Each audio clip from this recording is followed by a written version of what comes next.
Em 23 de janeiro de 1532, há exatos 32 anos do desembarque de Pedro Álvares Cabral aqui no território brasileiro, aconteciam as nossas primeiras eleições. A ocasião foi marcada por violência, fraudes e a inexistência de partidos políticos. E embora as autoridades locais não estivessem presentes na ocasião, as eleições estavam sim sujeitas à legislação portuguesa. O voto era indireto e aberto.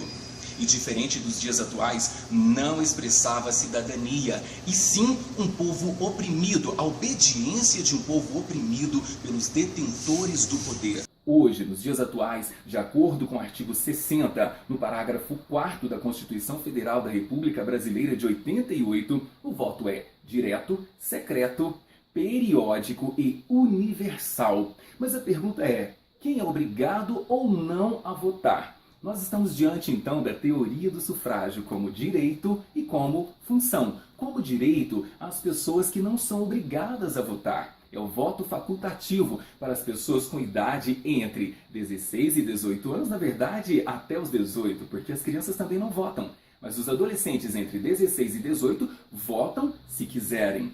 Os maiores de 70 anos, as pessoas maiores de 70 anos também votam se quiserem. As pessoas analfabetas, mas os que devem votar. Aí sim, o sufrágio como direito e função. É aquele momento em que você é obrigado a votar, é o momento em que você exerce a cidadania, o seu direito de participar das decisões do Estado e também contribuir com o Estado, uma vez que somos nós consumidores dos serviços oferecidos pelo Estado. Essa parte você confere no artigo 14 da Constituição Federal da República Brasileira de 88, no parágrafo 1º, quando especifica claramente a obrigatoriedade de votar para pessoas maiores de 18 anos, menores de 70 e alfabetizadas. Atualmente, o sistema eleitoral brasileiro possui duas modalidades distintas. A majoritária, previsto nos artigos 46, caput, e 77, parágrafo 2, 28 e 29 da Constituição Federal e também no Código Eleitoral do artigo 83. E o proporcional, previsto nos artigos 27, parágrafo 1º, artigo 32, parágrafo 3º e artigo 45 da Lei Maior. O método majoritário é adotado para eleger membros do Poder Executivo, sendo considerado eleito aquele que obtiver a maioria dos votos, em comparação aos demais candidatos, a pleitear o mesmo cargo em seu território de campanha, independentemente da legenda partidária a qual estiver afiliado, o presidente da República, governadores e prefeitos, tendo necessariamente atribuído a ele a maioria absoluta, ou seja, metade dos votos válidos, aqueles efetivados pelos eleitores, desprezados votos brancos e nulos, mais o voto. Este mesmo método é utilizado para as eleições do Senado.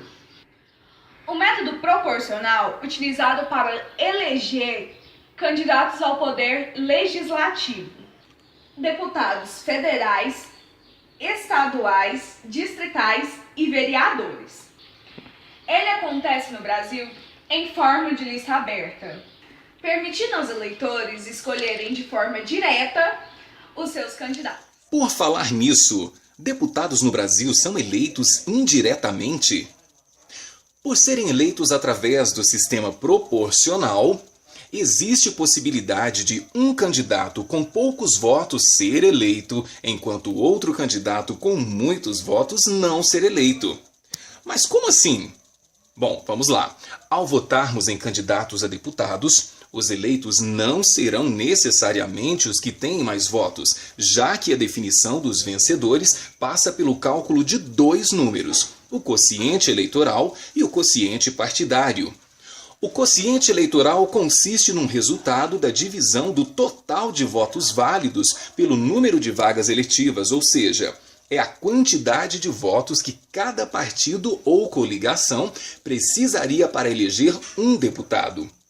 Um exemplo simples. Em um estado com 2 milhões de votos válidos e 20 vagas para a Assembleia Legislativa, o quociente eleitoral será de 100 mil votos. Assim, cada partido ou coligação precisará de 100 mil votos para eleger um deputado. Depois disso, os votos de cada partido ou coligação são divididos pelo quociente eleitoral. Suponhamos que, no mesmo exemplo citado, um partido tenha 400 mil votos. Ele irá eleger 4 deputados. Por fim, os 4 deputados mais bem votados do partido ou coligação serão os eleitos. Muito se critica esse sistema, pois candidatos com muitos votos podem não ser eleitos, ao mesmo tempo que outro com poucos votos ou outros com poucos votos podem ganhar uma vaga. Da mesma forma acontece nas eleições para vereadores. Podemos então falar agora sobre os puxadores de votos. Mas o que é um puxador de votos? É um candidato que ajuda a eleger outros do seu partido com uma grande votação. O Tiririca, por exemplo, do PR de São Paulo, recebeu 1.300.000 votos na última eleição, um valor bem acima do necessário para ser eleito. Com isso, conseguiu levar à Câmara mais 3 candidatos de sua coligação. O sistema eleitoral brasileiro. Entre tantos objetivos, destacamos a organização da representação popular, de modos a fortalecer as relações entre representantes e representados, a organização e promoção de eleições mais eficazes, com vista ao exercício de mandatos eletivos com legitimidade. O nosso sistema eleitoral tem como uma de suas principais características a possibilidade de mudanças. Ele é mutável, podendo variar no tempo e no espaço. Tanto que nos últimos meses tem se debatido e muito sobre as propostas de emendas constitucionais no Congresso Nacional, propondo mudanças no nosso sistema eleitoral. Nos últimos meses, o termo reforma política vem tomando conta dos noticiários de todo o país. Mas, entre tantos questionamentos, a pergunta que mais se ouve é: quais são as propostas realmente voltadas para o nosso sistema eleitoral? Em que consistem essas propostas e quais seriam os seus efeitos? Em face da complexidade para se aprovar uma PEC em 2 turnos, um em cada casa do Congresso Nacional, Senado e Câmara Federal, e havendo necessidade de aprovação de 3/5 dos membros, algumas propostas não puderam ser votadas, visto que toda alteração para entrar em vigor tem necessariamente que ser feita com, no mínimo, 1 ano de antecedência às eleições. E o tempo para a realização das mudanças discutidas pelos nossos congressistas se encerrou no dia 7 de outubro de 2017. Assim, ficaram para discussão em outra ocasião, possivelmente após as eleições de 2018. É o caso das propostas que você confere aqui, agora conosco. O sistema distrital é o sinônimo do sistema eleitoral de maioria simples, onde o candidato será eleito de forma individual, dependendo dos limites geográficos do distrito, e ele será eleito pelos votos de maioria simples ou absoluta. Se você votar num determinado candidato, esse voto irá diretamente para ele, que será eleito se obter a maioria destes votos. Estado ou município serão recortados de acordo com o número das cadeiras disponíveis, e também será similar com a quantidade de população. Por exemplo, se tiver 10 vagas nesse território, esse território será dividido em 10 distritos. E cada um desses distritos terá o direito de ter seu próprio representante. E isso não vai depender da votação do partido ou coligação. Uma das maiores mudanças desse novo sistema é que agora os eleitores poderão votar apenas no candidato do seu distrito. A gente encontra algumas vantagens nesse novo sistema, como o fortalecimento do elo entre representante e representado, e também agora o baixo custo das campanhas. Só que também encontramos algumas desvantagens, como os interesses locais, que é o que mais interessa, deixando de lado muitas vezes os interesses nacionais, e isso prejudica o país. Ou seja, os interesses locais podem sobressair os interesses nacionais. O sistema distrital misto, ele é a junção do sistema distrital com o sistema proporcional. No distrital, aplica-se o critério da majoritariedade. Já no proporcional, o critério da proporcionalidade. A cada 10 vagas eletivas, 5 são escolhidos pelo distrito de maioria simples, as outras 5 pelo sistema proporcional. Porém, esse sistema distrital misto, ele possui algumas vantagens e desvantagens. As suas vantagens são que não visariam apenas os interesses locais daquele distrito, mas também visariam o interesse do povo como um todo. E as suas desvantagens são que complicaria bastante a vida da população, tendo que votar não só no distrito, mas também no modo geral. É importante ressaltar que não haveria renovação política, assim fortalecendo os caciques. No voto em lista fechada, mantém-se a proporcionalidade entre o número de votos e o número de cadeiras a serem preenchidas. Antes das eleições, cada partido terá de apresentar uma lista de candidatos de modo ordenado e prioritário. Os eleitores terão de votar nessa mesma lista apresentada, e não mais em um determinado candidato. Ora, mas o que difere o sistema de lista fechada com o sistema vigente? No sistema de lista fechada, cada partido terá de apresentar uma lista ordenada de candidatos a participarem das eleições. De acordo com a quantidade de votos, cada partido terá direito a um número proporcional de cadeiras. Por exemplo, um partido apresenta uma lista de 10 candidatos e tem direito a 5 cadeiras. Os primeiros 5 representantes dessa lista terá direito à representação deste partido. Segundo os congressistas, os principais objetivos são, entre outros, baratear os custos das campanhas eleitorais e promover um sistema eleitoral mais eficaz. Considerando a possibilidade de aprovação dessas propostas, levando em conta sua consistência e objetivos, nós estaríamos diante de um possível avanço ou retrocesso no nosso sistema eleitoral brasileiro.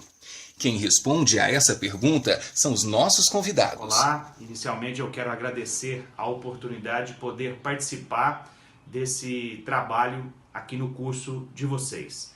Me foi perguntado sobre as propostas do sistema eleitoral brasileiro, o sistema de votação.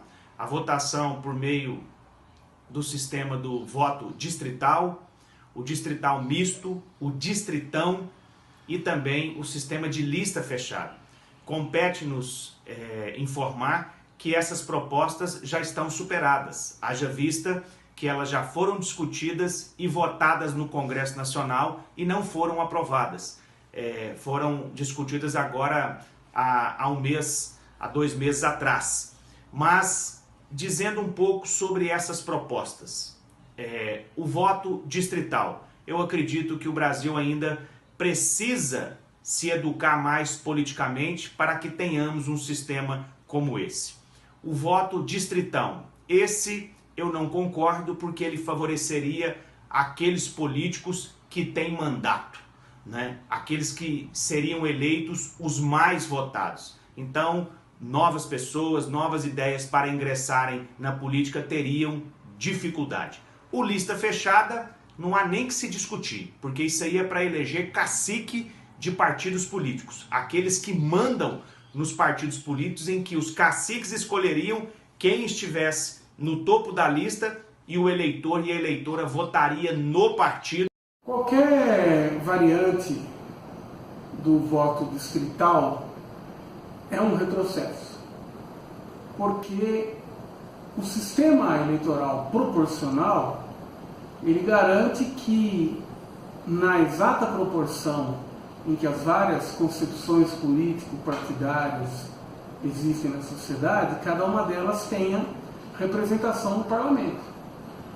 O critério distrital não. O critério distrital transforma a eleição para o legislativo de proporcional para uma lógica majoritária. Apenas aquele mais votado é eleito. De maneira que você pode ter, em tese, por exemplo, um estado dividido em 50 distritos, a mesma força política ter 49% dos votos em todos os distritos, não ganhar em nenhum deles e, portanto, quase metade do eleitorado não teria representação no parlamento. E o distritão, ele é uma aberração. O distritão significa que os nomes mais votados são eleitos, independentemente do seu vínculo programático, ideológico, de bandeiras, de partidos, etc. O distritão seria um retrocesso absurdo. Ainda bem que ele não passou por enquanto. Bom, o sistema eleitoral que temos hoje, ele pode ser melhorado sob vários aspectos. Eu sou defensor de que o eleitor vote em listas fechadas de partidos, podendo, no máximo, combinar o voto em lista fechada com a escolha de um nome, mais ou menos no estilo do sistema eleitoral alemão. Né? Nós precisaríamos de mais tempo para explicar isso. Um outro aspecto em que o sistema eleitoral deveria melhorar é exatamente da ampliação e do aprofundamento da fidelidade partidária. Alguém que se elege por um partido com um determinado programa não pode romper com esse programa, não pode mudar de partido sem perder o mandato. A fidelidade partidária que existe hoje é muito frouxa e isso explica em larga medida o troca-troca de partidos. E uma outra questão que eu destacaria também, nós temos um conjunto de distorções na representação política.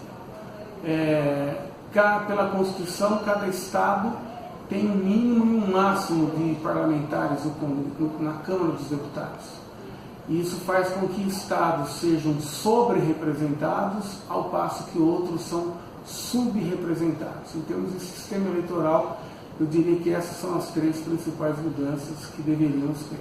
Sobre, entre outras disciplinas, de uma disciplina chamada Sistemas Políticos Comparados. E essa experiência me dá a convicção de que nenhum sistema político é perfeito ou pode ser apresentado como paradigmático, como modelo. Né? Os sistemas políticos expressam as relações sociais, as forças sociais em disputa. Evidentemente, eu me insiro nesse debate defendendo algumas ideias fortes. Então, por exemplo, o sistema eleitoral, para mim, tem que ser proporcional. Nós deveríamos caminhar para uma maior responsabilização dos partidos políticos, no sentido de que a eles seja imputada uma maior responsabilidade. Então, o sistema eleitoral de lista fechada, no máximo combinado com uma manifestação de um nome do mesmo partido, eu acho que seria interessante. Nós temos que caminhar, diferentemente da onda de criminalização da política e de ideologia antipartidária, nós precisamos caminhar para o fortalecimento dos partidos políticos e nós temos que ampliar as possibilidades de participação política direta, por meio de mais experiências de referendo, plebiscito, projetos de iniciativa legislativa popular. E, por fim, nós temos que ter campanhas eleitorais muito mais baratas do que são e sem possibilidade de financiamento empresarial e, de preferência, com financiamento público. Falar em financiamento público não significa defender grandes volumes de recursos públicos. Isso está junto com a ideia de barateamento dos processos eleitorais. Sobre as propostas aprovadas para a reforma política. Estas foram sancionadas pelo presidente da República, Michel Temer, no dia 6 de outubro deste ano. Elas fazem parte do projeto de lei 110 de 2017, alteram a lei das eleições e o Código Eleitoral, e ainda revogam dispositivos da Lei 13.165, de 29 de setembro de 2015, a Lei da Mini-Reforma Eleitoral de 2015. Entre elas, podemos citar a proibição à prática de coligações partidárias nas eleições para deputados e vereadores, fundo eleitoral criado com dinheiro público no valor de R$ 1.700.000 para financiamento de campanhas, entre outras propostas mais.